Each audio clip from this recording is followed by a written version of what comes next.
तु जनकात्मजः पुरतो मारुतिर्यस्य तं वन्दे रघुनन्दनं शुकासारखे पूर्णवैराग्यजाचे वसिष्ठा परिज्ञानयोगेश्वराचे कवी वाल्मिकासारखा मान्य ऐसा नमस्कार मादा सद्गुरु रामदासा जय जय रघुवीर समर्थ।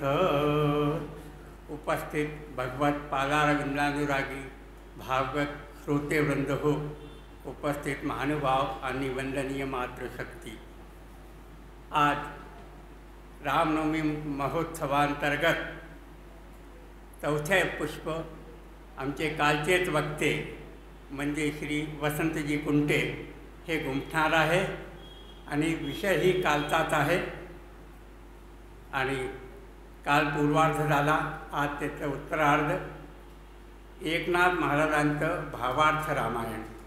मी त्यांना विनंती करतो की त्यांनी स्थानापन्न व्हावं।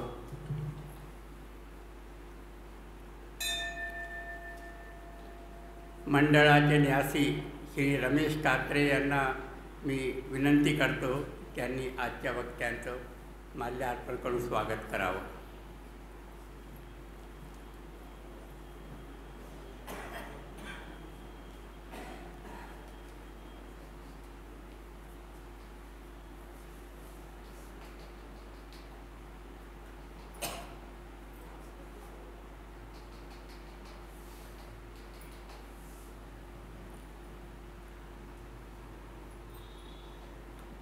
जय जय रघुवीर समर्थ।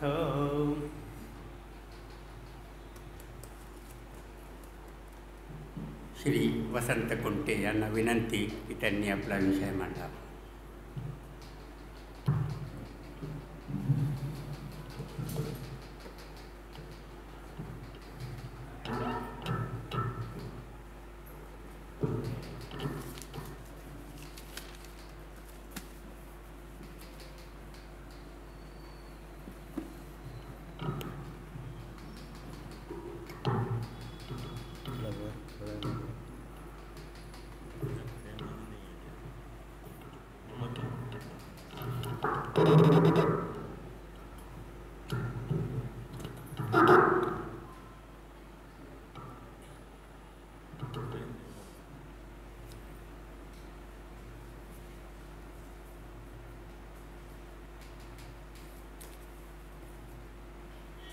श्रीराम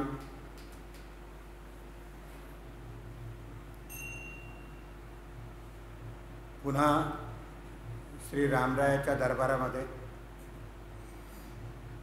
ज्या मंदिरामध्ये समर्थ रामदास स्वामींची ऊर्जा सतत विराजत असते, अशा या ठिकाणी कालप्रमाणे आज पुन्हा पुढचं पुष्प गुंफायसाठी मी आपल्यासमोर उभा आहे।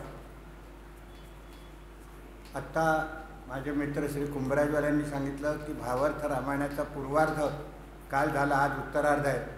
पण भावार्थ रामायण इतकं मोठं आहे की माझा कालचा पूर्वार्धच संपला नाही आहे आणि पूर्वार्धाचा सुद्धा अर्ध्या हिश्श्याहून कमी झाला आहे, कारण फार मोठं आहे। काल आणि आज माझा पुन्हा प्रयत्न हाच असणार आहे की मी जर वेदांतावर चर्चा करू लागलो किंवा जर अध्यात्मावर बोलायला लागलो होतो, एक तर तो अधिकार मला नाही आहे। वेदांतावर किंवा अध्यात्मावर बोलायचं तर त्याला वाचून नाही समजून बोलायचं असतं आणि त्या दृष्टीने माझा तो अधिकार नाही वेदांतावर बोलायचा। पण रामायण किंवा रामाचं नाव हे इतकं सोपं आणि सगळ्यांसाठी, ज्याला आपण म्हणतो ना ओपन फॉर ऑल, कोणी पण रामायण वाचू शकतं, गाऊ शकतं, रामनामसुद्धा कोणी पण घेऊ शकतं। त्या दृष्टीने कालही मी प्रयत्न केला आणि आजही केला, आजही करणार आहे की श्रीरामाची जी कथा भावार्थ रामायणामध्ये एकनाथ महाराजांनी लिहिलं आहे, माझ्या कालच्या आणि आजच्या व्याख्यानाचा आधार श्री एकनाथ महाराजांचं भावार्थ रामायण हाच आहे। काल सांगितल्याप्रमाणे रामायण अनेक लोकांनी लिहिलं, अनेक पुस्तकं अनेक भाषांमध्ये झालं। त्यातला भावार्थ रामायणाचा जो भाग आहे त्या आधारे जितक्या उपकथा मला तुम्हाला सांगता आल्या त्या मी तुमच्यासमोर काल प्रस्तुत केल्या। आज आपण कालच्याच पुढे वाढायचा प्रयत्न करू. काल आपण शुकाचे वैराग्य, त्याला झालेला गर्व आणि त्या गर्वासाठी व्यासांनी त्यांना जनक राजाकडे जे पाठवलं आणि तिथून त्यांना जो उपदेश मिळाला इथपर्यंत काल आपण आलो होतो. शुक हे वैरागी म्हणून प्रसिद्ध आहेच आहे, पण सुरुवातीला मी जो प्रसंग सांगितला होता की अप्सरा स्नान करत होत्या आणि त्यावेळी त्यांनी जे उत्तर दिलं होतं त्या उत्तरावरून शुकाला गर्व झाला होता. त्या गर्वामध्ये तो शुक राहू नये आणि मूळ जे शुकाच्या जन्माचं किंवा ऋषीचं कार्य असतं त्यांनी ते करावं या दृष्टीने व्यास त्यांची अशी इच्छा होती की याला परिपक्व करायसाठी आपण जावं, म्हणून व्यास त्याच्याबरोबर होते. आणि पुढे जनकापर्यंत ते गेले. 7 दिवस जनकाच्या दाराशी उभे राहिले. जनक राजाचा द्वारपालसुद्धा इतका हुशार होता की त्याच्या निरोपामुळे यांना खरी उक्ती कळली आणि शेवटी त्यांनी व्यासांची, आपल्या वडिलांची क्षमा मागितली आणि मेरू पर्वतावर पुढे ते तपस्या करायला निघून गेले. इथपर्यंत आपण काल आलेलो होतो. विश्वामित्राच्या आश्रमामध्ये श्रीराम आणि लक्ष्मणी 2 बालकं तिथे पोचली. त्यांनी यज्ञाचं पूर्ण संरक्षण केलं. संरक्षण करून जनक राजाकडनं विश्वामित्रांना आलेलं स्वयंवराच्या निमंत्रणाच्या आधारे आणि विश्वामित्र ऋषींच्या आग्रहाद्वारे श्रीराम आणि लक्ष्मण दोघंही जनक ऋषीकडे यायला त्यांनी प्रस्थान केलं. वाटेत त्यांना जी काही चर्चा झाली त्या चर्चेमधून विश्वामित्रांनी त्यांना अध्यात्म निरूपण केलं.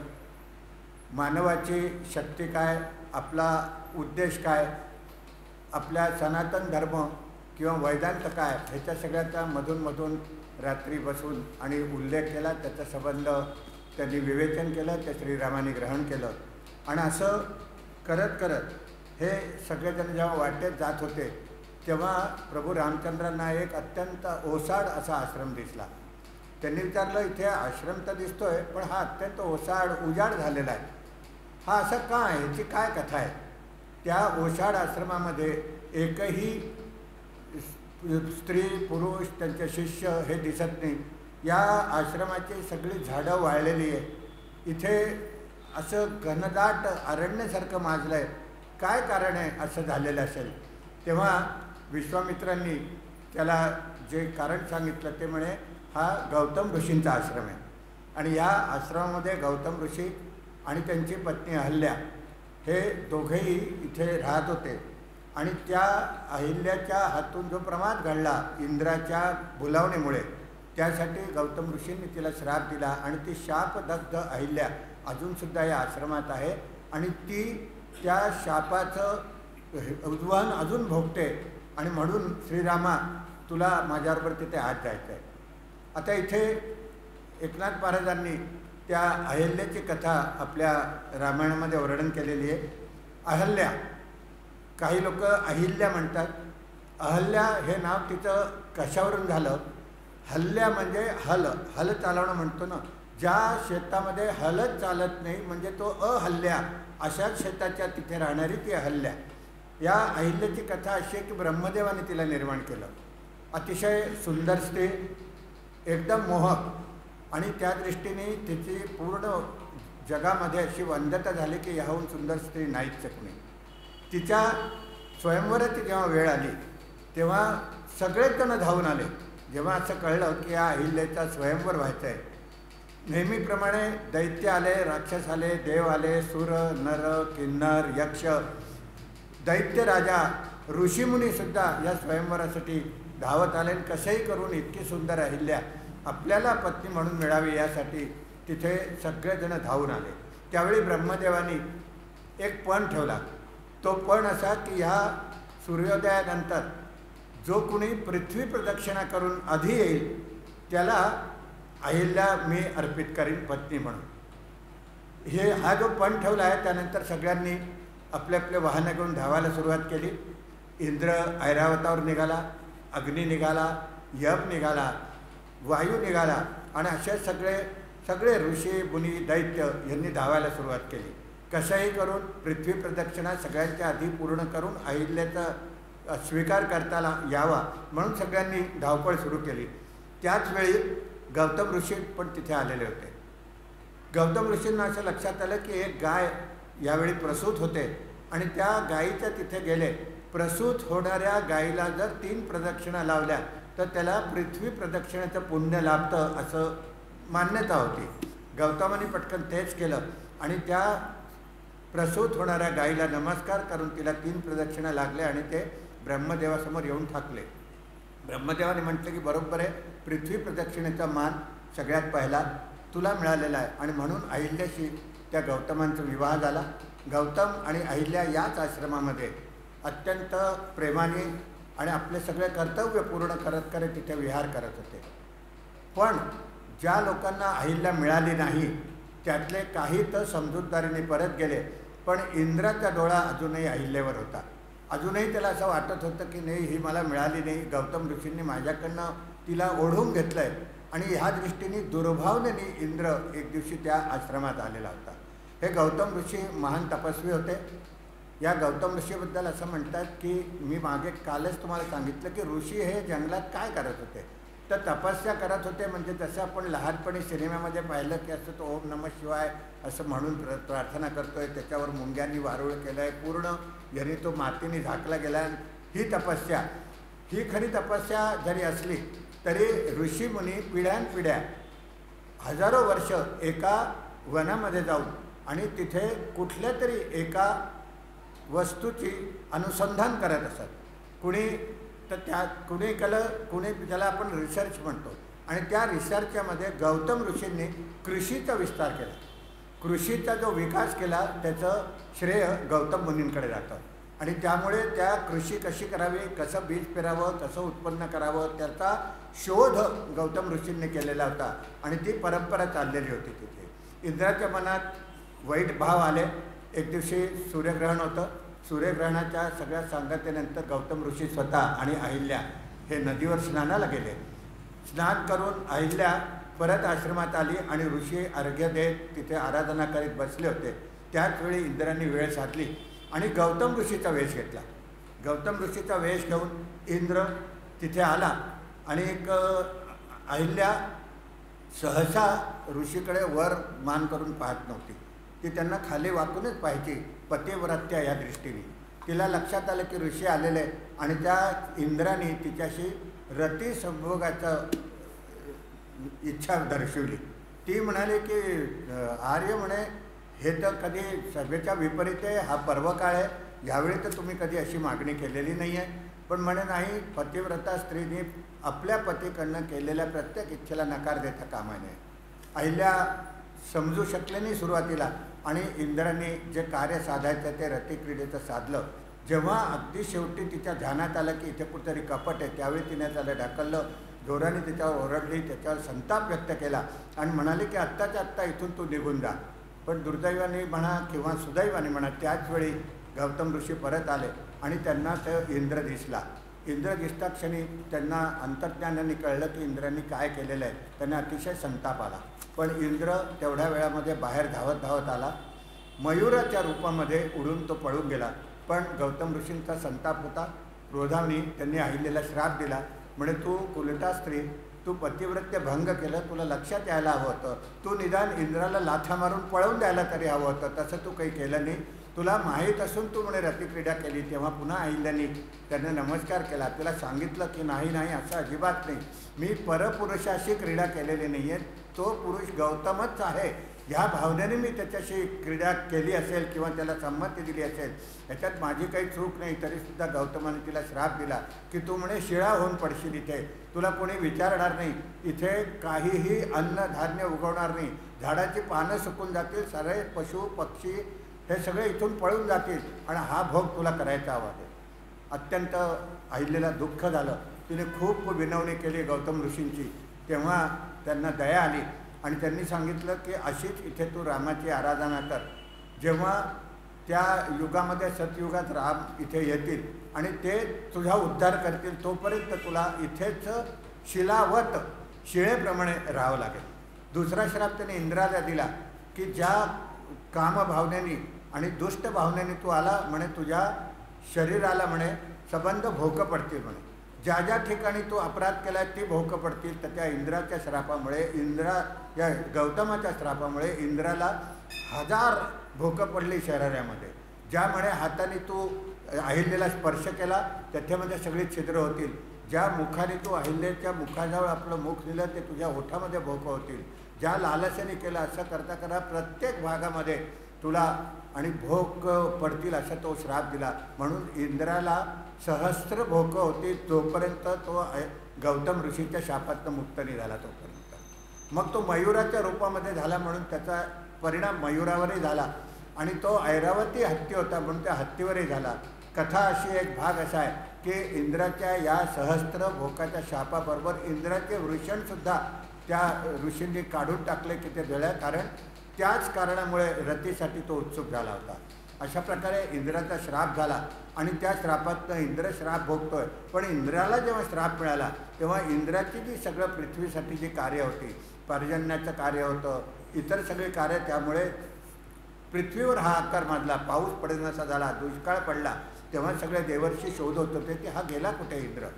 या सगळ्या विपन्नावस्थेमध्ये सगळ्या भोकं झाल्यामुळे जे त्याची अवस्था झाली होती कुरूप, त्यामुळे तो एका पक्षाच्या रूपामध्ये लपून बसला होता कुठेतरी. त्याला देवांनी शोधलं. त्याला सांगितलं तू गौतम ऋषींजवळ जा, त्यांच्याजवळ उशाप माग.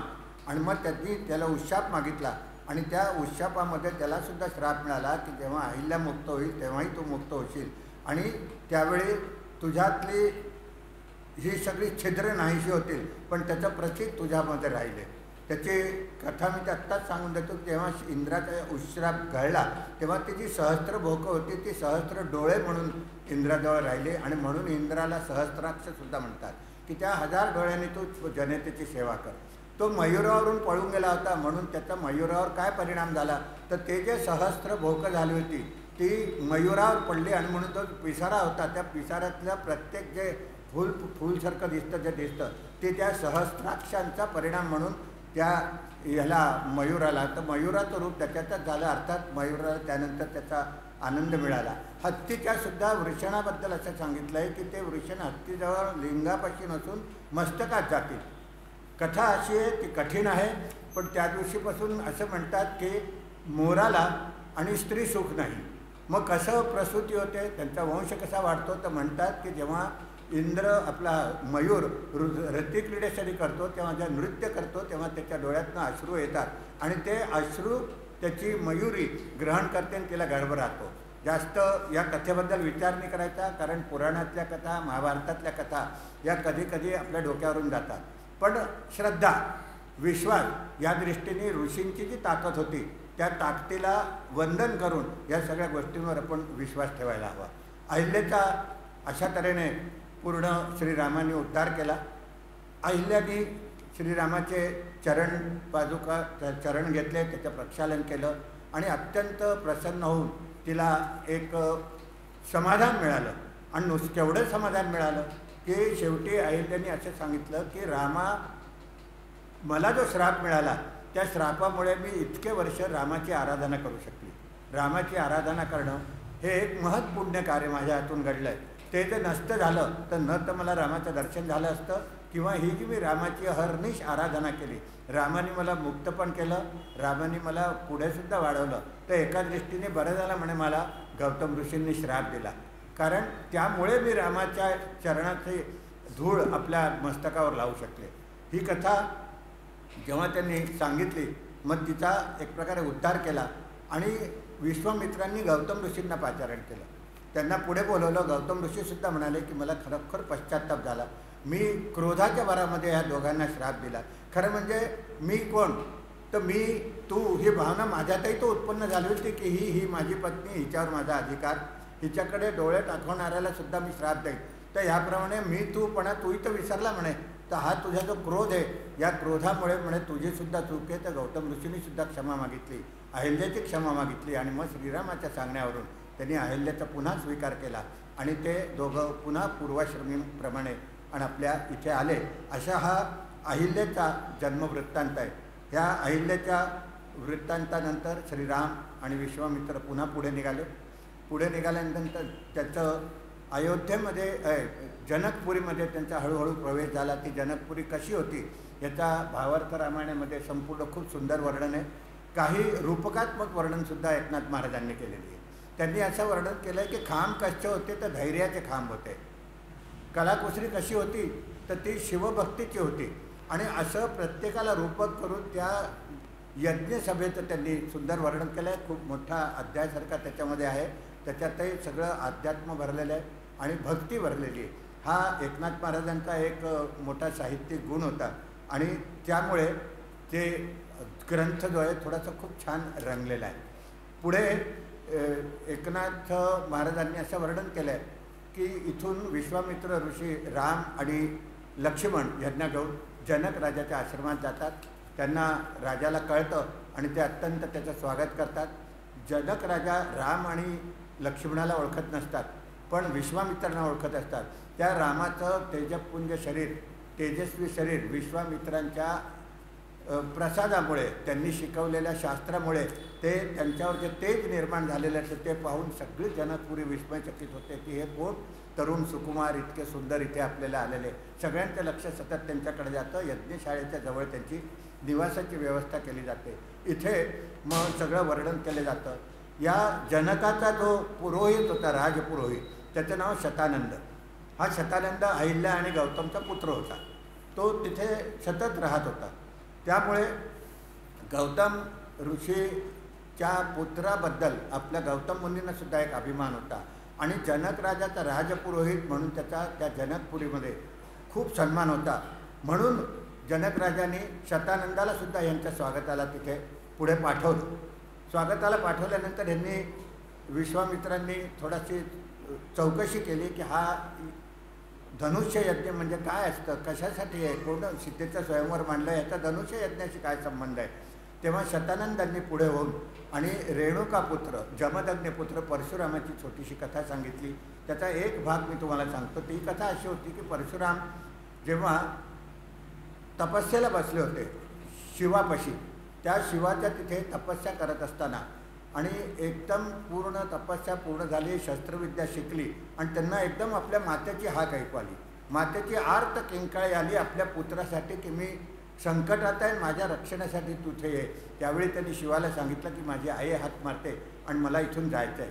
शंकराने आणि आपल्या ध्यानाने ही गोष्ट कळली की तिथे सहस्रार्जुनांनी आणि तिथे आपला जमदग्नी ऋषीच्या आश्रमावर आक्रमण केलं आहे, जमदग्नी ऋषीचा घात झाला आहे, म्हणून ती रेणुका ओरडते. म्हणून ते शंकरांनी त्याला सांगितलं की म्हणे हे माझा शिवचाप तू घेऊन जा, तो तुझ्या कामास येईल. गणपतींनी सांगितलं की माझा हा परशु आहे, तू घेऊन जा, हा तुझ्यावर शस्त्र म्हणून तू वापर. त्या तिथे संपूर्ण रेणुका मातेचं समाधान करून हे जेव्हा परत आले तेव्हा ते असे फिरता फिरता या जनक राजाच्या राज्यामध्ये आले. त्यांनी विचारलं की हा कुणाचं राज्य आहे. तेव्हा त्यांना सांगण्यात आलं की हे विदेही राजा जनक, जो गृहस्थाश्रमी असूनसुद्धा विदेह ब्रह्मचारी आणि मोठा पोचलेला संतासारखा इथे राहतोय, अशा याचं राज्य आहे. मग जनक राजाच्या दरबारामध्ये हे गेले. तिथे त्यांचं खूप स्वागत झालं आणि तिथे स्वागत झाल्यानंतर ते गेले तसेच होते. शिवचाप बरोबर होता, परशु बरोबर होता. त्यांचं स्वागत करून तिथे सगळ्या त्यांच्या भोजनाची व्यवस्था केला, त्यांचा सत्कार केला. त्यावेळी त्यांनी तो चाप असा बाहेर काढून ठेवला. खूप अध्यात्म चर्चा वगैरे झाली आणि गाता त्यांनी बाहेर पाहिलं तर त्यांचा तो चाप तिथून नष्ट झालेला होता. त्यांना एकदम असं वाटलं, विस्मय वाटलं की मग माझं म्हणे शिवधनुष्य जे साधारण लोकांना उचलतासुद्धा येत नाही, हे म्हणे कोण घेऊन गेलं, ह्याची म्हणे चोरी झाली. जनकराजा म्हणाले शांत राहा म्हणे, हे जनकाचं राज्य आहे, असं एकदम घाबरू नका, पाहू आपण, शोध घेऊ याचा काय होता.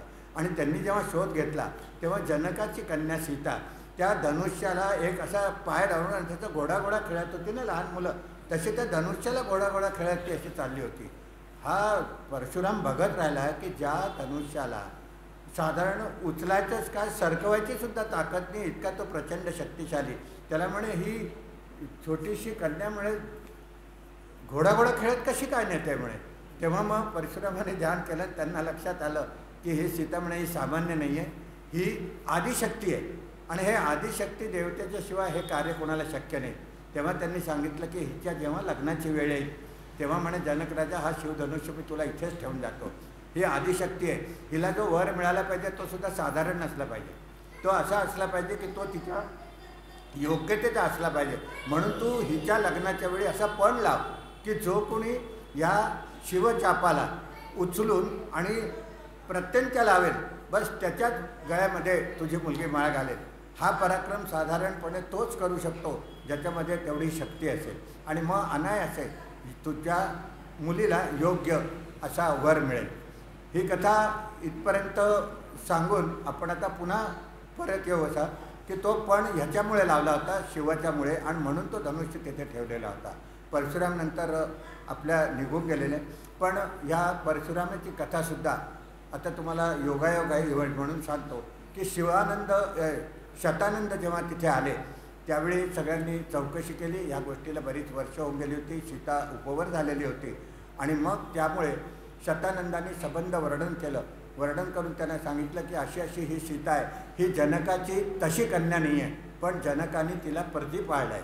ती कशी कन्या आहे तर म्हणे ती शेतात सापडलेली एक अशी भूमी आहे आणि ती या जनक राजाला त्याच्या शेतकऱ्यांनी आणून दिली. तिचं लालन पोषण या जनक राजाने केलं आणि ती ही कन्या आहे. मग तिची काय कथा आहे, तिचा काय जन्मवृत्तांत आहे तर म्हणे मला नारदानी जो एखाद्या खंडामध्ये सांगितला होता तो म्हणे मी सीतेचा जन्मवृत्तांत तुम्हाला सांगतो. आणि म्हणून विश्वामित्र आणि राम लक्ष्मण आणि त्यांचे सगळे शिष्य असे बसले आणि शतानंदानी सीतेचा जो पूर्ववृत्तांत आहे तो त्यांनी सांगायला सुरुवात केली. सीतेच्या पूर्ववृत्तांतामध्ये त्यांना असं सांगितलं की सीता ही जन्मजा नाही आहे, तिचा तसा जन्म नाही झाला. मग कसा जन्म झाला आहे, तिला त्यांनी मागून घेतलं आहे. कोणी मागून घेतलं आहे तर एक पद्माक्ष राजा होता. त्या पद्माक्ष राजाने एकदा खूप तपस्या केली आणि रमेलाच प्रसन्न केलं. रमा म्हणजे विष्णू पत्नी लक्ष्मी. रमासुद्धा आदिशक्ती आहे. तिला प्रसन्न करून घेतलं आणि तिच्याजवळ वर मागितला की म्हणे तू माझ्या घरी कन्या होऊन म्हणे ये अशी माझी इच्छा आहे म्हणे, अशी माझी इच्छा आहे.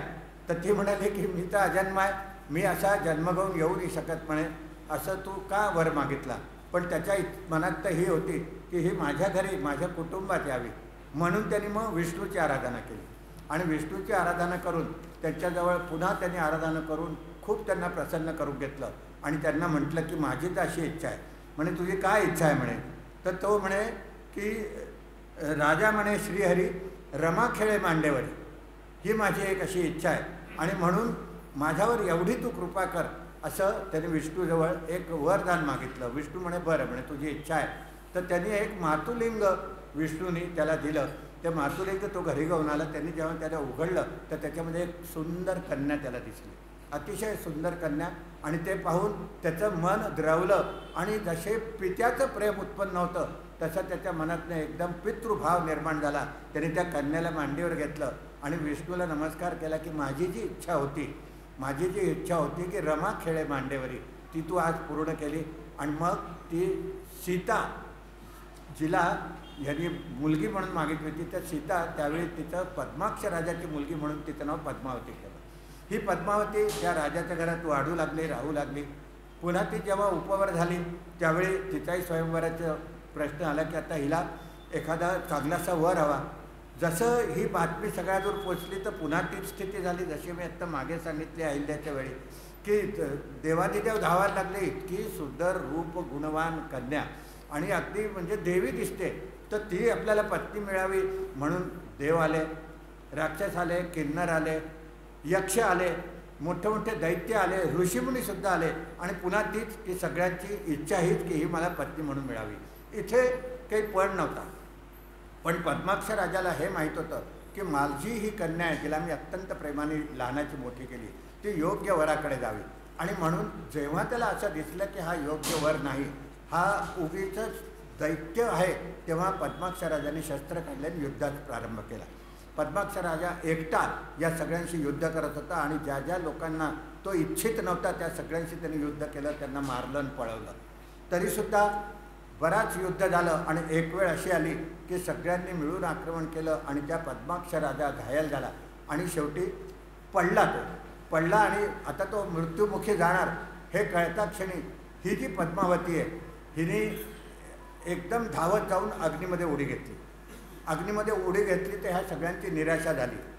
ही निराशा झाली की हिने जर अग्नीत उडी घेतली तर एवढा सगळा जो युद्ध संग्राम झाला, एवढं जे आम्ही बांधलो आपसामध्ये, जे आपल्याला स्वतःला आणि एक प्रकारे अपघात करून घेतला, हिच्यामुळे उपयोग काय म्हणे. आणि म्हणून शेवटी काही असे रडले, काही भावले, काही परत गेले आणि असं करून तो पूर्ण जो राजाचं जे राज्य जे रणसंग्राम माजला होता हळूहळू करून सगळे परत निघाले. त्यावेळी ती पद्मावती पुन्हा यज्ञाच्या बाहेर आली. पण तिला अशी विषण्ण मनस्थिती झाली की आता मी काय करावं, माझे पती तर गेले, माझे पिता गेले आणि माझी आई त्याच्याबरोबर सहगमन करून सती गेली, आता मी काय करायचं. आणि अशीच बसताना वरतून रावण विमानानं जात होता, त्याला ती कन्या दिसली. रावणाला सुद्धा हे माहिती असतं तर तो परत खाली धावत आला आणि तिला घेऊन जाण्याचा प्रयत्न. रावणाला मी कालही सांगितलं की सुंदर कन्या स्त्री दिसली की त्याला उचलायची सवय होती की ती, कारण तो तेवढा शक्तिशाली होता. त्याला असं वाटत होतं की मी म्हणजे सर्वस्व, माझ्यापुढे कोणीही नाही जगात, पूर्ण पृथ्वीवर, पूर्ण ब्रह्मांडात. तर तिला जेव्हा हे कळलं तिने पुन्हा अग्नीत उडी टाकली. अग्नीत उडी टाकल्यावर मग रावणाला जरा संताप आला. त्यांनी प्रयत्न केला आणि त्यांनी म्हटलं कसंही करून मी हिला तर घेऊनच जाईन, मी शोधून काढेन म्हणे. आणि ते एक प्रकारे आव्हान स्वीकार रावणाने ती जे अग्निकुंड होतं ते विझवलं आणि अत्यंत महत् प्रयासाने ती राग दूर केली. त्यांनी जशी राग दूर केली त्याला एकदम पंचरत्न समोर दिसलं. अशी 5 रत्न दैदिप्यमान मात्र अशी रत्न की ज्यांनी असे त्याचे डोळे दिपले, सूर्यासारखं तेज त्याच्यातनं दिसायला लागलं. तेव्हा ते रावणाने त्याला घ्यायचा प्रयत्न केला. ती सगळी रत्न उचलली आणि विमानात बसून तो लंकेत पोचला.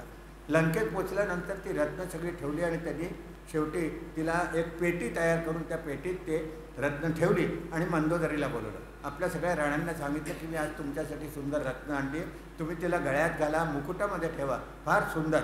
आणि म्हणून सगळ्यांना बोलवल्यानंतर त्या देवाऱ्यामध्ये ही मंदोदरी तिला उचलायला गेली तर ती पेटी हलेच ना, इतकी भारी हो गेली. मग त्या 2 राण्या आल्या, 3 आल्या, त्या पेटी काही जागची हले ना, त्याच्यात ती पंचरत्न होती. मग शेवटी प्रधानांना बोलवलं, ते काय ना, शेवटी स्वतः रावण आला. रावण आऊन त्यांनी आपलं पूर्ण शक्ती लावून ती पेटी काढली आणि सांगितलं की मी मला सुंदर रत्न दाखवतो. आणि जशी त्यांनी पेटी उघडली तर त्याच्यामध्ये पुन्हा ती कन्या रूपामध्ये सुंदर अशी ती कन्या आणि दिसली. तर त्यांच्या सगळ्यांचे पुन्हा डोळे दिपले. मंदोदरी मात्र घाबरली. रत्न म्हणून आणलेली ही कन्या म्हणजे निश्चित काहीतरी फार शक्तिशाली कोणी ही स्त्री असली पाहिजे. मंदोदरी म्हणाली, हे बघा नाथा, तुम्ही हिच्या भानगडीत पडू नका. पण रावण म्हणे हिला तर आपण ठेवणार म्हणे. मंदोदरी म्हणाली निश्चितच ह्याच्यामध्ये काहीतरी अशी वस्तू आहे की जी आपल्या कुळाला नाश करेल, मला म्हणे तू याची कथा सांग. मग त्यावेळी रावणाने तिला तिच्या स्वयंवराची म्हणजे जे पद्माक्ष राजाकडे जो युद्ध झालं आणि त्यामुळे तो म्हणे जिच्यामुळे इतकं युद्ध झालं, रणकल्लोळ माजला, इतक्या लोकांची हत्या झाली, ते म्हणे आपल्या घरात नको म्हणे, तुम्ही हिला इथून हटवा, इथं दूर करा, ही आपल्यासुद्धा कुळाचा संहार करेल म्हणे, म्हणून नको हिला. मग रावणाला काय वाटलं, त्यांनी ऐकलं ती पेटी घेतली, दूत बोलवले आणि त्यांना सांगितलं की ही पेटी म्हणे दूर नेऊन कुठेतरी टाकून द्या. मंदोदरी म्हणाली टाकून नका देऊ म्हणे, ही आपल्या राज्याच्या बाहेर गेली पाहिजे, दुसऱ्या राज्याच्या, ह्या आपल्या साम्राज्याच्या बाहेर जा आणि तिला जमिनीत पुरा. ती जर तुम्ही ठेवला तर काय होऊ शकतं मी आज नाही सांगू शकत. ही स्त्री, ही जी मुलगी आहे ही काही साधारण नाही आहे आणि हिच्यामध्ये प्रचंड शक्ती आहे, तुमच्या सगळ्यांचा विध्वंस करेल, म्हणजे हे लंकेत नको म्हणे. त्याचप्रमाणे ते दूत गेले आणि आपल्या राज्याच्या बाहेर गेलं. ते जनक राजाची सीमा होती आणि त्या सीमेत ते थोडेसे आत गेले, त्यांनी खड्डे खणले आणि त्या खड्ड्यामध्ये ती पेटी पुरली आणि दूत परत आले. ती जागा एका ब्राह्मणाची होती आणि ते जे एक शेत होतं ते शेत एका ब्राह्मणाचं होतं आणि जनक राजाने ते शेत त्या ब्राह्मणाला दान दिलेलं होतं. आता त्या शेतामध्ये जेव्हा पेरणी करायची वेळ आली आणि शेत तयार करायची वेळ आली तेव्हा ब्राह्मणांनी पूजा केली, देवाची भूमीची पूजा केली, एक चांगलासा मुहूर्त काढला आणि ती नांगरायला सुरुवात केली. नांगराला सुरुवात करतात क्षणी थोड्याच वेळामध्ये त्याचा जो फाल असतो नांगराचा, त्या फालला काहीतरी असं भारी लागलं आणि फालातनं एकदम ती पेटी बाहेर आली. जशी ती पेटी बाहेर आली, इतकी सुंदर मजबूत पेटी, ते जे काम करणारे होते क्षेत्रपाल, त्यांनी ती सरळ त्या द्विजाला, त्या ब्राह्मणाला खबर केली की अशी अशी पेटी मिळालेली आहे. ती पेटी मी हात नाही लावणार ती, म्हणून त्या द्विजाला बोलवलं. द्विजाने ती पेटी उचलली. ती म्हणे ही काही माझी नाही म्हणे, हे तर जनकराजांनी मला दिलेली भूमी होती, ही भूमी त्याची आहे, तर हे धन पण त्याचंच आहे. तो ती पेटी घेऊन जनकराजाकडे गेला. पहा त्यावेळेचे लोक किती उदार. त्या क्षेत्रफळांना मिळाली, त्यांच्या कोणाच्याही मनात आलं नाही की ही आपण आपल्या घरी घेऊन जावी, याच्यातलं रत्न आपण घ्यावं, याच्यातलं धन घ्यावं.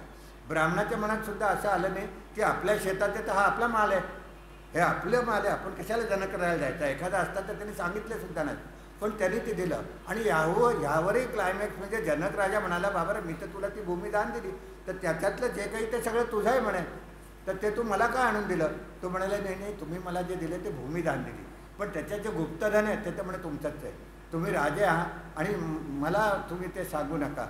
बरं त्यांनी सांगितल्यानंतर मग म्हणे शेवटी तुम्ही आहे तरी काय म्हणे, हे अशी कोणची पेटी आहे, कोणतं गुप्तधन आहे ते तर शोधा. म्हणून जनकराजाने ती जशी उघडली त्याच्यात त्यांना ती कन्या दिसली.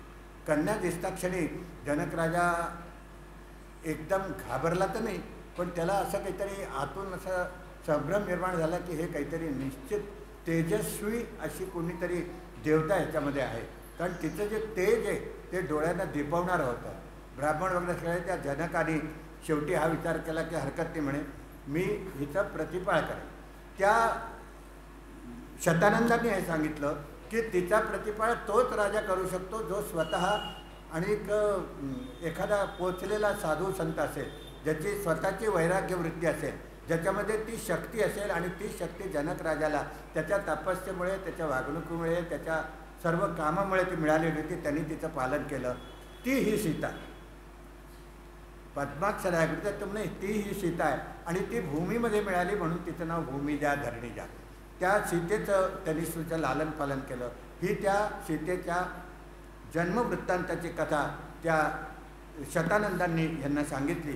अशी ती कथा ऐकल्यानंतर मग ती कथा आणि तीच सीता या परशुरामाला दिसली होती. ती जेव्हा मोठी झाली तिच्या स्वयंवरण, त्याच स्वयंवराला आपण सगळेजण आलेलो आहोत असं शतानंदांनी शेवटी यांना सांगितलं.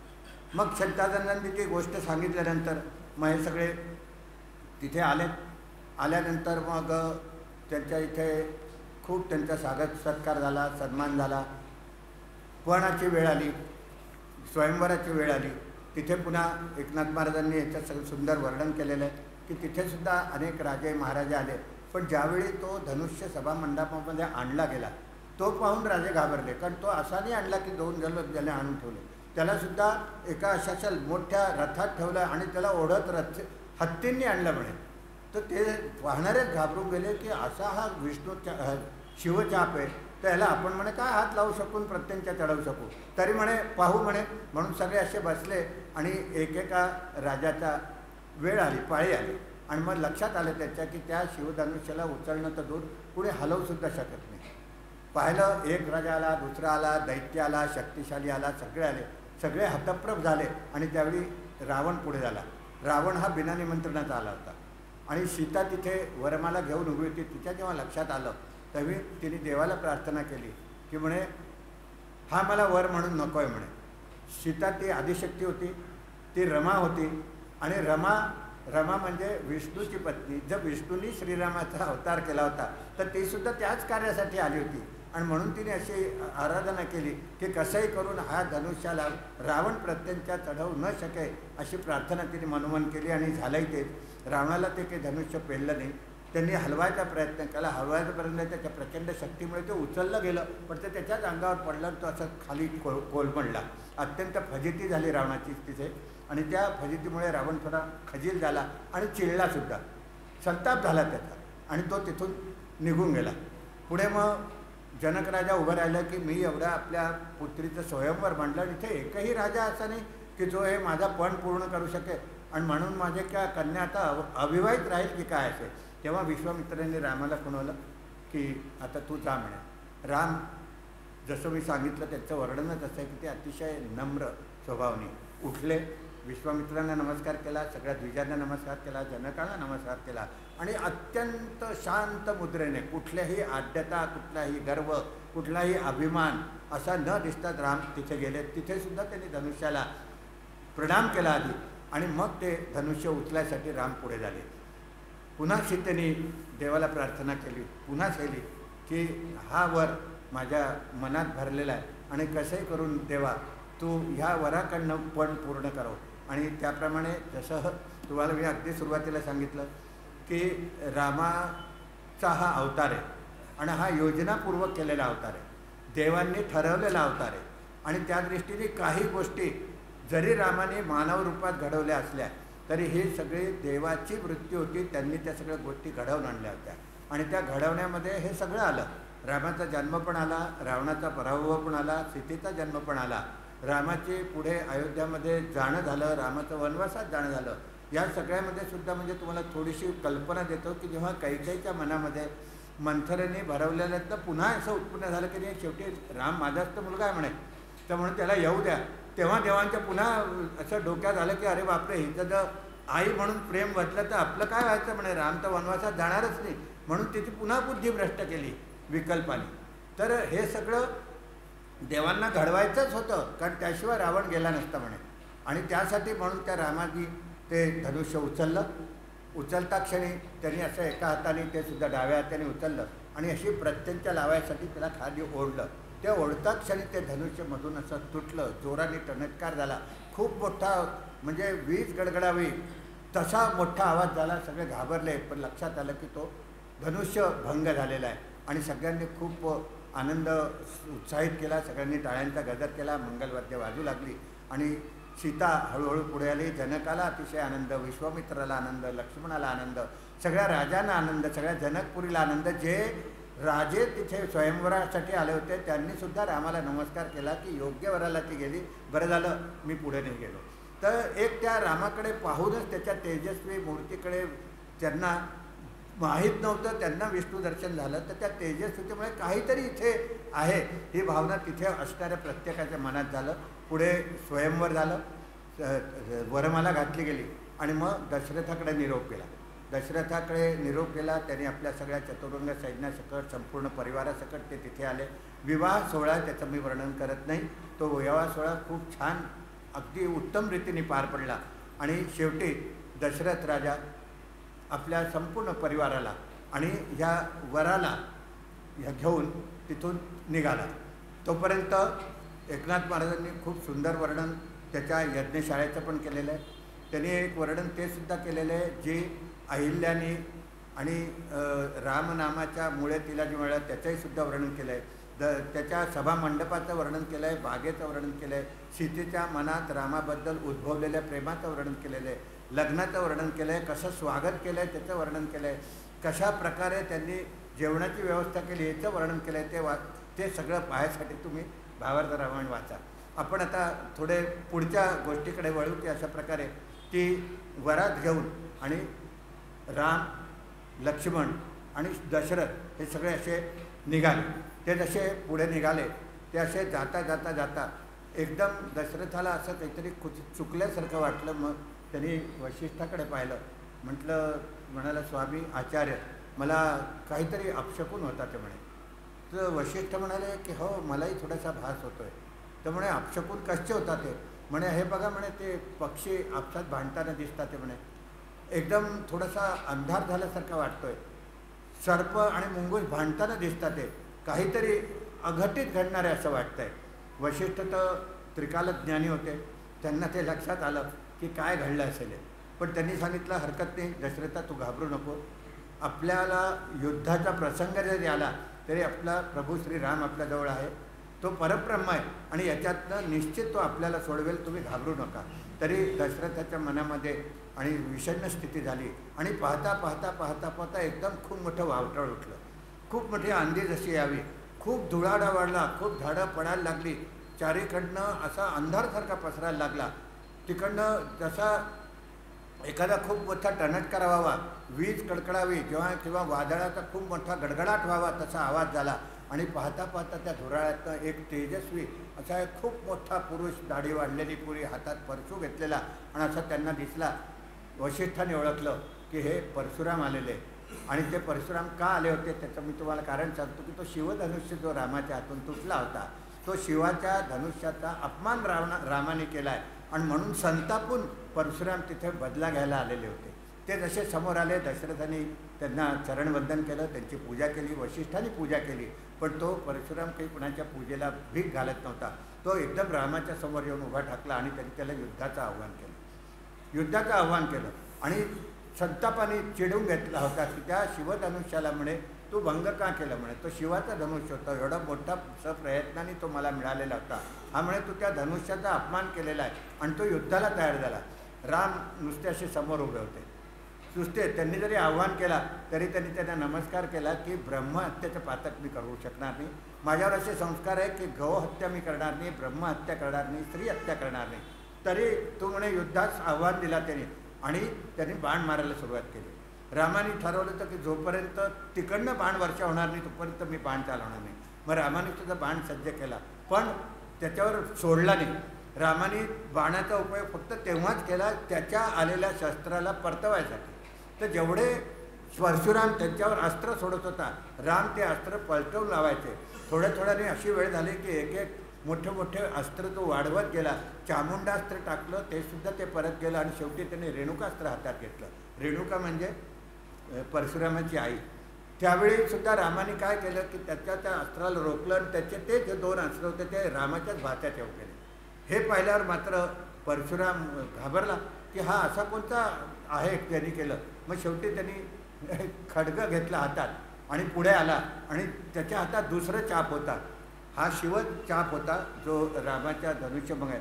दुसरा होता विष्णूचाप. आता हा विष्णूचाप म्हणजे प्रत्यक्ष विष्णूच ते समोर उभे होते. तरी तो विष्णूचाप समोर आणला. म्हटलं तुझ्याशी मी संबंध युद्ध केलं, सगळं केलं, पण म्हणे मी तुला हरवू शकलो नाही. आता म्हणे ह्या विष्णूचापाला जो प्रत्यंच्या लावून दाखवली तरच म्हणे मी तुला क्षमा करेन, नाही तर तू शिवचापाला तोडून मोठा अपराध केला, त्याला मी तुला शिक्षा करणार. रामाने त्याला नमस्कार केला. महाराज म्हणे तुमची जशी इच्छा असेल ऋषीवर तसं मी वागेन. त्यांनी तो शिवचाप हाती घेतला आणि असा धरून त्याला प्रत्यंत लावले. त्यावेळी परशुरामाला एकदम कळलं की आपण कुठल्या तरी अहंकारामध्ये दग्ध आहोत, हे समोर असलेला सामान्य मनुष्य नाही आहे.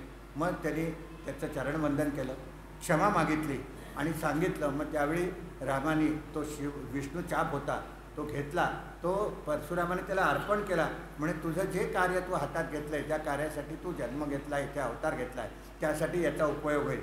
रामाने नम्रतेने सांगितलं की नाही, माझ्याजवळ विश्वामित्राने दिलेली सगळी अस्त्र आहे, माझा भाऊ लक्ष्मण आहे, म्हणून त्यांनी तो विष्णू चाप वरुणाला दिला. आता इथे पुन्हा एक कथेला जन्म येऊ शकतो की हा जामदग्नी असा होता तरी कोण की इतकी शक्ती त्याच्यामध्ये आलेली. त्याने असं काय केलं की त्याला विष्णूचाप पण मिळाला आणि शिवचापसुद्धा मिळाला. त्याच्यासाठी सगळे घाबरत होते. अशी काय स्थिती झाली होती याची एक कथा आता ओघाने सांगतो की हा रेणुकाचा पुत्र होता. रेणुका आणि जमदग्नी. जमदग्नी ऋषींचं नाव सगळ्यांनी ऐकलेलं असेल. त्यांचं नाव यासाठी प्रसिद्ध आहे, ते अतिशय क्रोधी होते, अतिशय क्रोधी. आणि म्हणून आजसुद्धा आपल्यामध्ये अशी आख्या वेळेला कुणी तर खूप संतापी असला तर आपण म्हणतो की अरे त्यांनी जमदग्नीचा अवतार घेतलेला आहे म्हणे. म्हणजे कुणी असं जास्त संतापलं म्हणजे तो जमदग्नी, अशी ती स्थिती. आणि खरंच जमदग्नीची अशी स्थिती होती की अतिशय संतापी म्हणून होता. आणि त्याचाच हा परशुराम मुलगा, याला भार्गवरावसुद्धा म्हणत होते, जामदग्नीसुद्धा म्हणत होते. जमदग्नीचा मुलगा जमदग्नी अशा स्थिती होता. तर ह्या परशुरामाला जो क्रोध प्राप्त झाला आहे तो सुद्धा तेवढाच क्रोधी होता, तो सुद्धा चिडायचा. हा क्रोध जामदग्नीकडनं त्यांनी घेतलेला आहे. आता क्रोधसुद्धा आपल्या मनातला कुणाला देऊ शकतो, तर तो देणारासुद्धा तेवढा सामर्थ्यवान असला पाहिजे आणि घेणारासुद्धा असला पाहिजे. त्या जमदग्नी ऋषींनी जेव्हा अतिशय संतापाने आपल्या पत्नीला श्राप दिला होता, हे केलं होतं, तर तो नंतर त्याला पश्चात्ताप झाला होता आणि त्यांनी शेवटी या परशुरामालाच म्हटलं की मी हा आता क्रोध त्यागून देतोय म्हणे. त्याची कथा मी तुम्हाला ओघावाने घेतो. सुरुवात आपण करू की हा जमदग्नी होता कोण. तर जमदग्नी हा एक मोठा तपस्वी मुनी होता. अत्यंत मान्यता होती त्याला. त्या संबंध ऋषिकुलामध्ये, देवामध्ये, ब्रह्मामध्ये जमदग्नी म्हणजे एक मोठी व्यक्ती होती. सगळे राजे त्याचा खूप सन्मान करत होते. त्याची पत्नी रेणुका, ही रेणुकासुद्धा सर्वांग सुंदर होती आणि एक पतिनिष्ठ होती, पतिव्रता होती. ती अशी एकदा आश्रमात असता तिच्या कानावर असं आलं की एक सहस्त्रबाहू नावाचा एक क्षत्रिय. सहस्त्रबाहू म्हणजे त्याला 1000 हात होते असा अर्थ नाही, पण 1000 हाताची शक्ती होती. 1000 शस्त्र तो वापरू शकत होता. पण हळूहळू जसे हे क्षत्रिय असतात, जसा रावण उन्मत्त झाला तसा हा सहस्त्रबाहूसुद्धा उन्मत्त झाला प्रत्येक राजाला प्रत्येक ऋषीची सेवा करणं, त्याचं स्वागत करणं हे कर्तव्य समजून राजा करत असे. पण तो सहस्त्रभाऊ शेवटी उन्मत्त झाला होता आणि त्याला शेवटी मारलं जावं अशी इच्छा देवादिदेवांनी व्यक्त केली. आणि म्हणून कर्णाला ते काम, इंद्राला ते काम सांगितलं. इंद्राने असा विचार केला की ह्याला मारायसाठी आणि कोण असू शकतं, तर ही जी रेणुका माता आहे हिच्याच शापाने किंवा हिच्या प्रयत्नानेच तो सहस्त्रभाऊ मरू शकतो आणि त्यामुळे हा जो जगावर जो हाहाकार चालला आहे तो सगळा मिटू शकतो. आणि म्हणून त्या योजनेसाठी इंद्र एका याचकाचं रूप घेऊन अतिशय दळिद्री अशा अवस्थेत कपडे फाटलेले, दीनवाणा चेहरा असं घेऊन त्या जमदग्नी ऋषीच्या आश्रमामध्ये आला आणि काय मागितलं, मला म्हणे उदक द्या, मला तहान लागलेली आहे, घशाला कोरड पडली आहे. त्यावेळी जमदग्नी ऋषी कुठेतरी जात होते. त्यांनी रेणुकेला सांगितलं की अतिथी आला आणि त्याला तुम्ही उदक द्या म्हणाले. रेणुकेने इंद्राला ओळखलं की इंद्र आला म्हणजे काहीतरी कपट घेऊन आलेला, काही ना काही कारणाने इंद्र तसा येत नाही. म्हणून तिच्या मनात विकल्प निर्माण झाला की ह्याला उदक द्यावं की नाही द्यावं. आणि या विकल्पामुळे थोडा उशीर झाला तर त्या जमदग्नीच्या ध्यानात आलं की तो मागतोय तर त्याला द्या. तर त्यांनी स्वतः उदक त्याला दिलं आणि संतापले. कुणावर? रेणुकेवर संतापले की तू म्हणे ऋषीची आज्ञेचं पालन नाही केलं, पतीच्या आज्ञेचं पालन नाही केलं, अशी म्हणे कशी तू कुर्ता पतिव्रता स्त्री आहे, तुला उदक द्यायलाच हवं होतं. ती स्पष्टीकरण देत होती, ते जमदग्नीने अजिबात ऐकलं नाही आणि आपल्या मुलाला बोलवलं आणि सांगितलं की ही म्हणे अशी कोर्टा पतिव्रतेने भंग केलं, हिचं म्हणे गळा कापून टाका म्हणे. 4-5 मुलं होती, ती सगळी पुढे आली. ती म्हणे ती माझी माता आहे आणि ऋषीवर्या मातेचा घात, स्त्रीचा घात आम्ही करू शकत नाही. तो जमदग्नी त्या मुलांवरही संतापला, म्हणे तुम्ही प्रेतवत व्हाल म्हणे. आणि पाहता पाहता ते प्रेतासारखे सगळे गळून पडले, 5ची 5 स्वतःचे पुत्र. त्याचवेळी परशुराम फुलं घेऊन आणि तिथे आलेले होते. आल्याबरोबर ती फुलं न घेता जमदग्नी तरी संतापात होते, क्रोधामध्ये होते. त्यांनी सांगितलं की हिने म्हणे अत्याचार केला आहे, पतीशी निष्ठा बगावलेली आहे, पतीच्या आज्ञेचं पालन नाही केलं म्हणे, हिला तू मारून टाक म्हणे सगळं. आणि परशुरामाने एकही विचार न करता त्याच्या आज्ञेचं पालन करायचं म्हणून तलवारीने तिचे 2 तुकडे केले. ती रेणुका तिची आई असून तिथे मृतपाय झाली. हे झाल्यानंतर फक्त पितृ आज्ञेमुळे मी हे केलं आहे. आणि पुढे मग याचा क्रोध थोडासा कमी झाला, ज्यांच्यामुळे मला संताप आला तो कमी झाला. मग जमदग्नीने आपल्या मुलाला सांगितलं, तू म्हणे खरा म्हणे पुत्र आहे, ज्याने आपल्या पित्याच्या आज्ञेचं पालन केलं आहे म्हणे, तुला हवं ते मागून घे माझ्याकडनं म्हणे. त्यांनी परशुरामाने नमस्कार केला. म्हणे तुम्ही मला द्याल ते नक्की? तर म्हणे अगदी नक्की द्याल. म्हणे मला 2 गोष्टी हव्या आहे. एक तर म्हणे ह्या मातेचं जे शरीर विंदलं आहे म्हणे ते पुन्हा माझ्या मातेला तुम्ही जिवंत करा, हा माझा एक वर.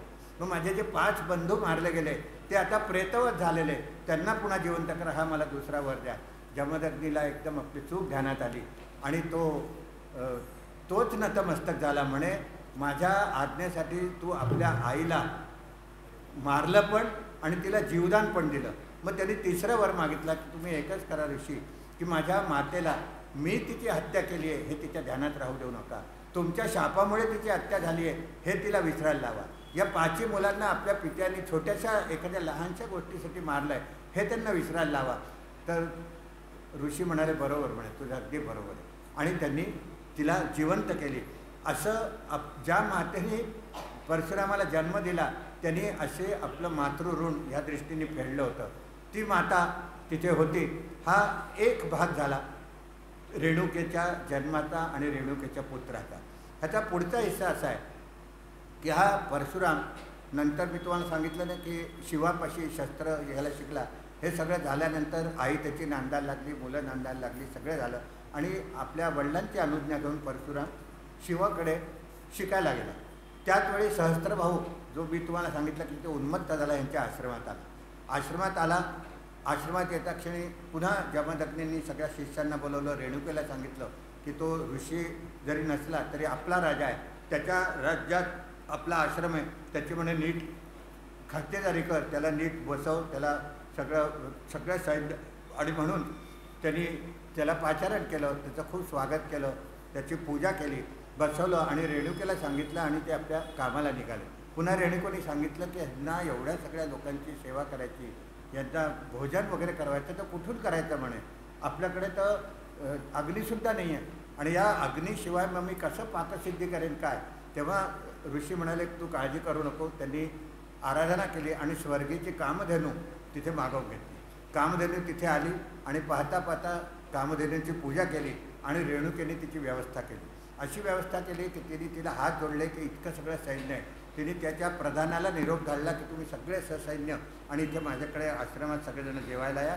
तुमची सगळी व्यवस्था जमदग्नी ऋषींनी केलेली आहे. ते सगळे स्नान करून येतात तोपर्यंत कामधेनू जवळून जर तिने अशी प्रार्थना केली तर एक चांदीचं ताट कामधेनूंनी असं पाठवलं आणि एक नाही त्याच्यामध्ये 1, 2, 3 आणि अशी अनेक ताटं तिथे उत्पन्न झाली. पाकसिद्धी झाली आपोआप. म्हणजे वैश्वानर नसताना तिथे अग्नी नसताना तिने सुग्रास अन्न केलं. ते सगळं वाढलं. त्या सगळ्या सैनिकांना सहस्त्रभाऊला त्याच्या प्रधानांना यथेच्छ जेवण घातलं. ते सगळे अत्यंत प्रसन्न झाले. पण त्यांना एकच प्रश्न पडला की ज्या आश्रमात इतकं सगळं आलं कुठून म्हणे. एवढं सगळं कुठून आलं काय झालं. तेव्हा त्यांना कळलं की हे कामधेनू आहे हिच्यामुळे हे सगळं झालं. पुन्हा हे जे क्षत्रिय वीर असतात ना ताकदवान त्यांना मदोन्मत्त राहायची सवय असते. अरे म्हणे ही कामधेनूच आपण म्हणे पळवून जावी. आणि म्हणून त्यांनी आधी ती मागितली जमदग्नीजवळ की मला म्हणे हे कामधेनू द्या.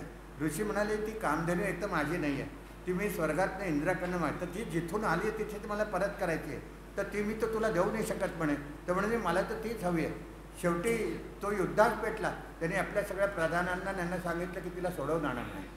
तर ते सोडवता येण्याचे ते तिचं रक्षण करणं. कारण तिला मी बोलवलं आहे म्हणून जमदग्नी आणि शस्त्र उपसून तिथे तिच्या पुढे उभं राहिला आणि जमदग्नीने युद्ध करायला सुरुवात केली. प्रचंड युद्ध केलं. जमदग्नीसारखा जो मनुष्य जो ऋषी म्हणून मानवला जातो तो सुद्धा कामधेनूच्या रक्षणासाठी शस्त्र घेऊन राहिला आणि त्यांनी त्याच्या सैन्याला तुडवून काढलं. जेव्हा इतकी स्थिती आली तेव्हा मग स्वतः सहस्त्रभाऊ तिथे आला आणि त्यानेही शस्त्राचा प्रयत्न केला. त्यालासुद्धा जमदग्नीने मोडून काढलं आणि मग हा खड्ग उपसून बाहेर आला आणि तोपर्यंत जमदग्नी थकलेले होते आणि त्यांनी खड्गाने जमदग्नीचा घात केला. त्याला मारलं खाली. त्याला मारता क्षणी मग रेणुका पुढे सरसावली आणि तिने आपल्या एका दागिन्यातनं शस्त्र निर्माण केलं आणि त्याच्याशी युद्ध केलं. त्याच्याशी युद्ध केलं तो अगदी हतप्रभ झाला. सगळे त्याचे शस्त्र खाली पडले आणि त्या युद्धामुळे तिला मूर्छा आली आणि ती खाली पडली. ती खाली पडता क्षणी पुन्हा सहस्त्रभाऊ उठला आणि तो स्वतः त्या कामधेनूला सोडून न्यायला लागला. त्यावेळी कामधेनू एकदम जागृत झाली आणि तिच्या खुरावर जो घाव पडला होता त्याच्यात त्या रक्ताच्या थेंबातनं अशी सेना निर्माण झाली. वेगवेगळे लोक आले आणि इतकं त्या सहस्त्रभाऊच्या सैन्याला तिने मारून काढलं की शेवटी तो पळून गेला आणि मग ती कामधेनू आडली. रेणुका जिवंत झाली. मूर्छितनं बाहेर आली पण जमदग्नी मृत झालेले होते. ते झाल्यामुळे ती शेवटी रेणुकाने त्या कामधेनूची पूजा केली आणि ती परत स्वर्गाकडे गेली. आणि तिने जेव्हा हा सगळा हाहाकार बोला प्रती तेव्हा तिने एकदम चित्कार केला आपल्या मुलाच्या नावाने. ती हाक परशुरामाला हिमालयावर ऐकू आली आणि त्यांनी मी तुम्हाला सांगितलं की तो इथे आला आणि त्यांनी जेव्हा हे पाहिलं की अशी अशी स्थिती झाली आहे तेव्हा शेवटी तिला विचारलं की हे सगळं कसं झालं. आणि या सहस्त्रभाऊची कथा ज्यावेळी तिने ह्याला परशुरामाला सांगितली तर त्यांनी विचारलं माते आता तुझी काय आज्ञा आहे. म्हणे मला त्या सहस्त्रभाऊच नाही तर असे उन्मत्त सगळ्या क्षत्रियांचं म्हणे मला विद्वांस पाहिजे म्हणे. आणि एकदा नाही दोनदा नाही म्हणे 21 वेळाचा विद्वांस होईल तेव्हाच म्हणे माझ्या आत्म्याला शांती मिळेल. परशुरामने सांगितलं की माते तुझी आज्ञा शिरसावंद्य आणि हे मी नक्की करून दाखवेन. आणि ही कथा इथपर्यंत आल्यानंतर मग ती सती गेली. कशी सती गेली. सदेह नाही. तिने पुन्हा अशा आराधना केली आणि तिचं शरीर जमदग्नीच्या शरीरामध्ये विलय झालं. त्यांची सगळ्यांची परशुरामाने आणि यथास्वंग सगळं त्यांचा दहन संस्कार केलं आणि ते सगळं करून आणि शेवटी परशुराम पुन्हा त्या कामाला निघाला जे रेणुकांनी सांगितलं. पुढे याची कथा पुष्कळ आहे. आपण ती कथा जर सांगायला गेलो तर पुन्हा वृत्त लांबेल. म्हणून पुढे त्याचं सहस्त्रभाऊशी युद्ध झालं. त्यांनी सबंध युद्ध केलं. त्या सहस्त्रभाऊलाच नाही मारलं तर सगळ्या क्षत्रियांना मारलं. इथे तुम्हाला एक सांगू इच्छितो की लोकांच्या मनात हे होतं की सहस्त्रभाऊची चूक होती तर सगळं पृथ्वी निक्षत्रिय का केली त्यांनी आणि 21 वेळा का केली. थोडासा आपण विचार करा की जे उन्मत्त होते फक्त परशुरामाने त्यांनाच मारलं. नाहीतर मग जनक राजासुद्धा क्षत्रिय होता. दशरथसुद्धा क्षत्रिय होता. ते सुद्धा त्याच काळाचे होते पण त्यांना त्यांनी मारलं नाही. तर आपण असा भाग पुरस्कृत भाग असा घ्यावा की उन्मत्त क्षत्रियांना त्यांनी 21 वेळा निक्षत्रिय केलं. इथेही रेणुकेची कथा संपली आणि तेच त्यांनी सांगितलं की हा त्या रेणुकेचा पुत्र आहे. ह्या दोन कथा आपसामध्ये तिकडनं फिरून म्हणून इथे एकनाथ महाराजांनी रेणुकेची कथा तुमच्यासमोर सांगितली, सीतेचा जन्मवृत्तांतसुद्धा तुम्हाला सांगितला, परशुरामाचं गर्भहरण सांगितलं. आणि असं सगळं विधी पूर्ण झाल्यानंतर दशरथ राजा शेवटी आपल्या अयोध्येमध्ये आला. अयोध्येमध्ये सगळ्यांचं त्याचं स्वागत झालं. रामाचं तिथे सगळ्यांनी स्वागत केलं. रामाला शस्त्रविद्या शिकवली. आणि एक दिवशी दशरथाच्या असं मनात आलं की आता आपण म्हातारे झालो आहोत, तर रामाला राज्याभिषेक करा. तो सगळा प्रकार तुम्हाला माहिती आहे. आणि इथे तिथपर्यंत ते बालकांड असतं. राम वनवासात जातात, तिथून मग पुढचं प्रकरण सुरू होतं ते अयोध्याकांडातनं पुढे. तर हे बालकांड इथे शेवटी संपलं होतं. मग पुढे अयोध्ये ते जातात, तिथे अयोध्याकांड सुरू होतं. सगळ्या राजकुमारांचं शिक्षण होतं. रामाच्या अभिषेकाचा विचार होतो. काही आपला वर मागते आणि तो सगळं वर मागून शेवटी रामाला परतावं लागतं. मग भरताचं आगमन होतं. असं सगळं करत ते अयोध्याकांड चालू होतं. त्याच्यातल्या बऱ्याचशा गोष्टी आपल्याला माहीत आहे. पण एक जाता जाता तुम्हाला सांगावंसं वाटतं की काही आणि हिच्यावर आपण थोडेसे रागावलेलेच असतो की ह्या कैकेयीच्या दुष्टपणामुळे हे सगळं जावं लागलं. त्याची कथा थोडीशी तुम्हाला वेळोवेळ सांगतो की इंद्रादी देव सगळे सुरवर, नर, किन्नर, ब्रह्म हे सगळे स्वर्गामध्ये ह्यासाठी बसले होते की कसंही करून राम वनवासात गेले पाहिजे. जर राम वनवासात नाही गेले आणि ते इथे जर राज्याभिषेक झाला तर आपलं कार्य पूर्ण नाही होणार, रावणाचा विध्वंस पूर्ण नाही होणार. आणि हा जो जगात हाहाकार माजलेला ह्या सगळ्यातपासून आपले सगळे जे देव, हे जे ऋषीमुनी आहे, हे मुक्त कसे होतील. जे सगळं मोठं वेदांताने किंवा वेदोच्चार होता या ऋषीमुनींचं जे सगळं झालेलं आहे, हे जे पर्जन्यवृष्टी आहे, या ऋषीमुनींमुळे पूर्ण जगाचा, मानवाचा, पूर्ण पशुमात्रांचा उद्धार होतो. हा जो थांबला आहे, खोळंबला आहे रावणाच्या ह्या सगळ्या वृत्तीमुळे, त्याचे राक्षस उन्मत्त झाले, त्यांना जो त्रास होतो तो जर आपल्याला खोडून काढायचा असेल तर रामाला वनवासात पाठवणं आवश्यक आहे. आणि म्हणून हे इंद्रादी देव किंवा प्रत्यक्ष सरस्वती वगैरे हे मधून तिथे येत होते. आणि जेव्हा रामाचा राज्याभिषेकाचा विचार सुरू झाला, अगदी उद्या राज्याभिषेक होणार इथपर्यंत वेळ आल्यानंतर या ब्रह्माने सांगितलं, विकल्प आला. एक विकल्प होता की तू म्हणे आत्ता जा आणि कसंही करून या मंथरेची बुद्धी भ्रष्ट कर म्हणून. तिने जर कैकेयीच्या मनात जर नाही भरवलं आणि जर उद्या राम इथेच राहिले तर म्हणे आपला कार्यभाग्य ओळखणार नाही. रामाचा जन्म यासाठी नाही झालेला आहे म्हणे. राजा तो कुठलाही असू शकतो, चक्रवर्ती असू शकतो, प्रजापालक असतो. आणि म्हणून तो विकल्प इथे आला. आणि ती मंथरा एका बागेत फिरत असताना एका टरबूजाच्या आतमध्ये तो विकल्प शिरला. ते टरबूज मंथरेने खाल्लं आणि तिची बुद्धी भ्रष्ट झाली. इथपर्यंत ती कथा आहे. ही एकनाथ महाराजांनी आपल्याला ते सांगितली. त्या बुद्धिभ्रष्ट झाल्यामुळे मंथरेमध्ये विशेष काय होतं, ती कैकेयीच्या माहेरची होती. आणि जशी एखादी दासी माहेरून येते तशी ती होती, म्हणून तिचं वजन होतं. कैकेयी तिचं ऐकत होती. मंथरा ही कैकेयीपेक्षा वयाने सुद्धा जास्त होती. आणि म्हणून ती मंथरा तिला सांगितलेलं कैकेयीचं ती कौतुकही करायची, कैकेयी तिचं ऐकत होती.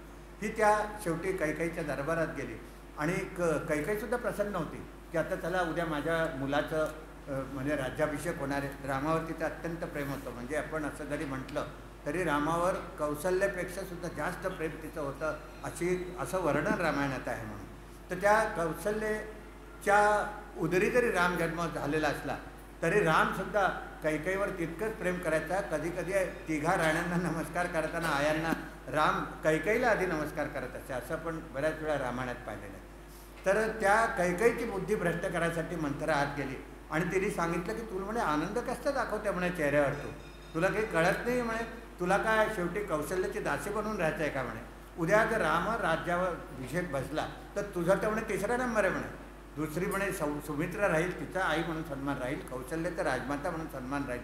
तू कसे म्हणे विचार करते आणि आनंद दाखवते, मूर्ख आहे म्हणे तू. तुला तर आता ही चांगली योग्य वेळ आहे म्हणे, त्या दशरथाकडनं तू आपला वर मागून घे. तर म्हणे कोणता वर म्हणे, तो वर जेव्हा तू युद्धाच्या वेळी मागितला होता, आता म्हणे ती वेळ आली आहे. आणि ऐक म्हणे त्याच्याजवळ हा वर माग की पहिल्या वराने भरताला माझं राज्य मिळालं पाहिजे, तो राजा झाला पाहिजे. बरं ती म्हणाली हो म्हणे तेवढंच माग. नाही म्हणे तेवढं नाही मागायचं, तेवढं जर मागितलं तर राम म्हणाल बरं म्हणे भरताला बसू दे, मी राहील त्याच्याबरोबर. असं नाही चालणार म्हणे, राम तर खूप उदार आहे म्हणे. रामाला 14 वर्षासाठी वनवासात पाठवायचं आणि नुसतं पाठवायचं नाही म्हणे, लांब पाठवायचं दंड कारण म्हणजे. काही म्हणे हे तुझ्या मनात काय आलेलं आहे. अरे म्हणे मूर्ख, तू जरा विचार कर पुन्हा विकल्पाला पुढे आणलं. विकल्प कैकेयीच्या सुद्धा मतीमध्ये शिरला आणि तिच्या अंगात आला. जसा दशरथ तिच्याजवळ गेला तर त्यांनी पुन्हा त्याची तीच खूप आराधना केली वगैरे.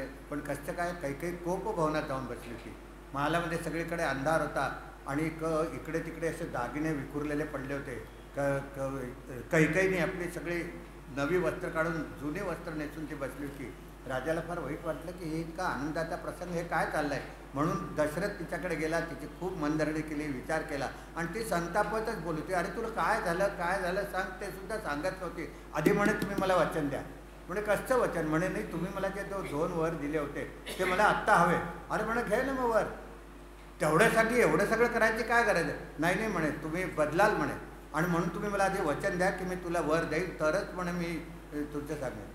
मग शेवटी दशरथाला तिने असं वचनामध्ये बांधून घेतलं आणि तिला सांगितलं की असा जो वर आहे त्या वराप्रमाणे त्याला रामाला तुम्ही वनवासात पाठवून भरताला गादी द्या. दशरथ तर चरकलाच होता आणि तुमचं माहितीच आहे की दशरथाला इतकं वाईट वाटलं की तिच्या तोंडात शब्द न निघे. तरी कैकेयीनेच सांगितलं की जा रामाला बोलवून आण. राम आले. रामाला कैकेयीने सांगितलं की दशरथाची अशी इच्छा आहे. दशरथाच्या तोंडून ते शब्द नव्हते निघत. राम सगळेजण तयार झाले आणि ते जे सगळा प्रकार होता त्याप्रमाणे रामाने कबूल केलं आणि स्वतः जायला निघाला. त्याच्यापुढे लक्ष्मणही जायला निघाला, त्याच्याबरोबर सीतासुद्धा जायला निघाली आणि ह्या सगळ्यांनी वनगमन केलं. वनगमन केल्यानंतर ते तिथे सगळेजणं पोचले. ही कथा आहे त्याच्यामध्ये आपण हे ऐकलं की सगळी अयोध्या त्यांच्याबरोबर निघाली होती. दशरथाला अत्यंत दुःख झालं. तो रामाला दारापर्यंत पोचवायलासुद्धा जाऊ शकला नाही, तो बेशुद्धच झाला. ह्या सगळ्या गोष्टीचा प्रकार होऊन आणि राम सगळे निघाले. रामाबरोबर सगळे अयोध्यावासी निघाले. त्यांना परत पाठवलं आणि सगळ्यात पहिले राम तमसा नदीवर तीरावर आले. तिथून त्यांना जो कोळ्याचा गुह नावाचा जो राजा होता त्यांनी त्याचं स्वागत केलं. ती कथा आहे. आणि त्या कथा झाल्यानंतर रामाने शेवटी त्या गुहाला बोलवलं की म्हणे त्या वटवृक्षाचं चीक काढून आण आणि त्या चिकाने आमच्या जटा बांध. म्हणे आम्हाला आता शेवटी वनवासी ऋषी म्हणून राहायचं आहे.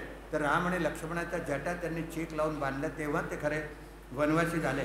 आणि मग त्यांनी जेव्हा विचार केला तर काही ब्राह्मण त्यांच्याबरोबर येऊन थांबलेले होते. त्या ब्राह्मणांना त्यांनी परत पाठवलं तरी ते जाईना. म्हणून राम रात्रीच उठले आणि त्यांनी नदी पार केली. ते ब्राह्मण परत गेले आणि मग तिथून राम चित्रकूट पर्वतावर गेले. चित्रकूट पर्वतावर सुद्धा ते तिथे राहत होते. तिथे त्यांनी झोपडी बांधली आणि तिथे एक कथा येते, पण ती कथा मी सांगू शकत नाही, आपली वेळ झालेली आहे. पण मी तुम्हाला पुसटचं सांगतो की एक कावळा होता. तो कावळासुद्धा कोण होता तर तो सुद्धा एक यक्ष होता आणि त्याचं नाव होतं सुदसू. तो यक्ष सीतेवर अतिशय भाळला होता आणि म्हणून तो कावळ्याच्या रूपामध्ये तिथे येऊन उभा राहिला आणि त्यांनी सीतेला त्रास द्यायला सुरुवात केली. राम अग्निहोत्र करत असत. त्या अग्निहोत्रामध्ये शेवटी राम बाहेर गेले होते काही वस्तू आणायला. लक्ष्मण अग्निहोत्राचे सामील आहे तेव्हा यांनी तिला खूप त्रास दिला. कथा मोठी आहे पण रामाने त्याला श्राप दिला होता. मग तो कावळा अत्यंत त्रासला होता. त्याच्यावर रामाने एक दर्भ घेतला होता आणि तो दर्भ सोडला होता बाणासारखा. ती कथा फार मोठी होणार आहे. मग भरताचं अयोध्येचं आगमन झालं. आपली वेळ आज संपलेली आहे. आपण अयोध्याकांडसुद्धा त्या दृष्टीने पूर्ण करू नाही शकलो. मी तुम्हाला आधीच सांगितलं होतं की रामायण खूप मोठं आहे. एकनाथांनी त्याला खूप लिहिलं. केवढं लिहिलं आहे अहो. त्या पूर्ण 7 कांडाची जी मोठी होती त्याचे 2 एवढे जाड खंड आहे, म्हणजे जवळजवळ 1500 पानाचा त्या खंड आहे. त्यामुळे मी आज फक्त बालकांड पूर्ण केलं आहे. अयोध्याकांड धावता पूर्ण केलं आहे. त्याची आता कथा खूप मोठी आहे. अरण्यकांडामध्ये तर खूपच सुंदर कथा आहे, छान आहे त्या सगळ्या. पण वेळेची मर्यादा आहे आणि म्हणून मला इथे थांबावं लागणार आहे, कारण फार वाढणार आहे ते. असं अर्धवट सोडून चालणार नाही ना. आणि म्हणून तुमच्या सगळ्यांची क्षमा मागतो की 2 दिवस तुम्ही सगळ्यांनी अत्यंत प्रेमाने हा सगळा कथाभाग ऐकला. मी तुम्हाला पुन्हा सांगतो की मी जास्त लक्ष कथेवरच दिलं होतं आणि या ज्या उपकथा होत्या त्या दिल्या होत्या, ज्या काही मला पण माहीत नव्हत्या, कदाचित तुम्हालाही माहीत नसतील, पण या सगळ्या उपकथा तिथे आहेत. आणि म्हणून ज्या वेळी जे पात्र आले त्या पात्राची पूर्ववृत्तांत, त्याची पूर्ण कथा, परशुरामाची कथा, सीतेची कथा, अहिल्याची कथा, ही सगळी मी सांगण्याचा प्रयत्न केला. जेवढं मला समजलं तेवढं. तुम्ही सगळ्यांनी ते अत्यंत प्रेमाने ऐकून घेतलं म्हणून मी पुन्हा सगळ्या श्रोत्यांना वंदन करतो. श्रीरामाचा आशीर्वाद मला मिळाला. तुम्ही सगळेजण आला. असंच प्रेम ठेवा. जय जय रघुवीर समर्थ, जय श्रीराम.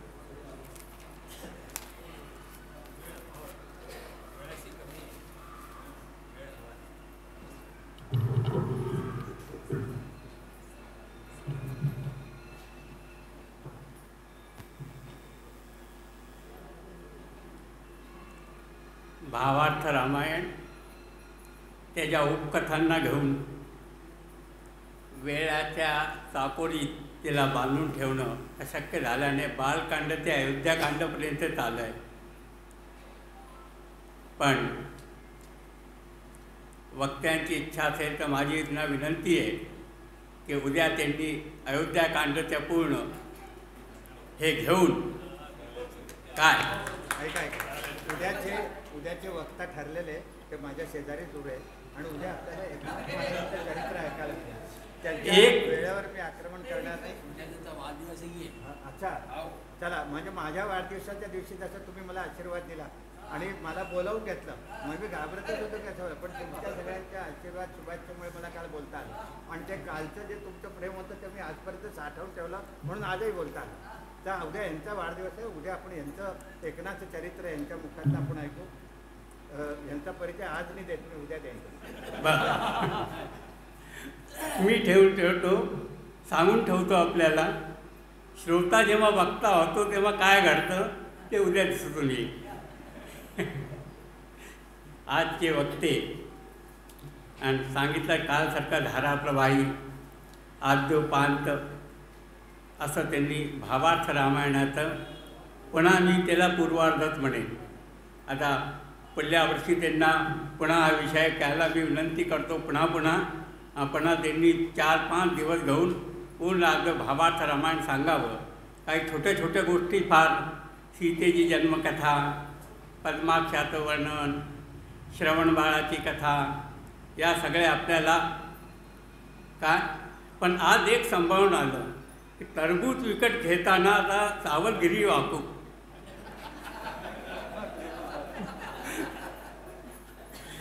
काय मंत्र्यांनी ते खाल्लं, काय विकल्प, काय घोटाळा झाला. तर ही नवीन कथा आपल्याला अशा यातनं छोट्या छोट्या उपकथांमधनं कळतात आणि ते त्यांच्या ह्याच्यातनं सतत वाचन आणि त्यातनं स्मृतीत राहून आमची तर स्मृती डोक्यावरून जाती. आत्ता वाचलेलं सपाट आता उद्या कळेलं. मी मनपूर्वक त्यांचे आभार व्यक्त करतो आणि उद्या ज्यांचं व्याख्याने मला माझंच नाव घ्यावं लागेल काय, आणि ते माझं नाव आपल्याला माहीतच ते. त्यांनी संत एकनाथांचं एक चरित्र इतकं विशद वर्णन करून सांगितलं, पण फक्त संत एकनाथ त्यांचं संत चरित्र हे मी उद्या सांगण्याचा प्रयत्न करणार आहे. मी पुन्हा त्यांचे आभार व्यक्त करतो. आपण श्रोतृवृंदाचे मनपूर्वक आभार. आपण उद्याच्या संख्येने उपस्थित राहावं. आणखी पाहावं आता कसं काय होतं. आजसारखं रसाळ होतं काय की मसालेदार खाल्ल्यानंतर मिळमिळ तर साधं वाढलं जातं ताट, ते पाहूया.